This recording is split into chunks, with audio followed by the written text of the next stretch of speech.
Il se trouve que j'ai fait des études d'écologie. Je suis un des premiers diplômés d'écologie à l'École internationale d'écologie de Genève.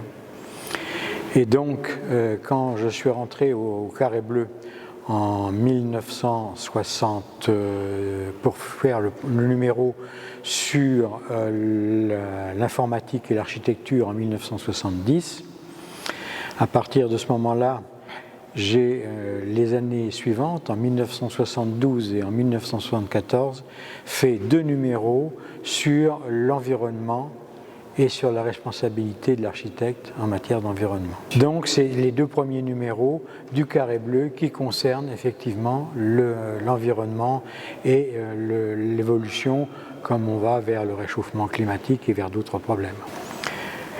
On peut faire beaucoup de choses. La première chose qu'on oublie, c'est qu'avec les produits phytosanitaires qui sont répandus sur les terres agricoles, la population des vers de terre est passée de 4 tonnes à l'hectare à moins de 10 kilos.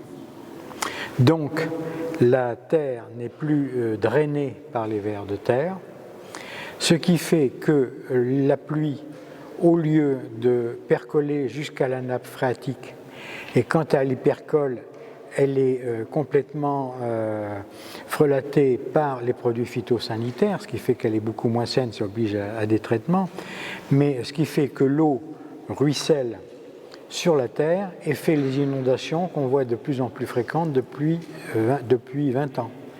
En même temps, il y a l'autre problème du réchauffement climatique qui fait que, du fait du réchauffement, les pluies sont de plus en plus abondantes et fréquentes. Donc ça multiplie ces choses-là.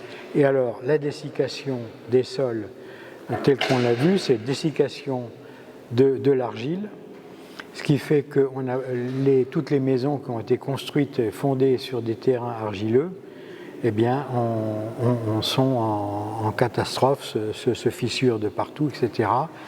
Et on ne sait pas toujours très bien traiter préventivement la chose, ne serait-ce qu'en mettant des nappes anti-évapotranspiration et anti-racines.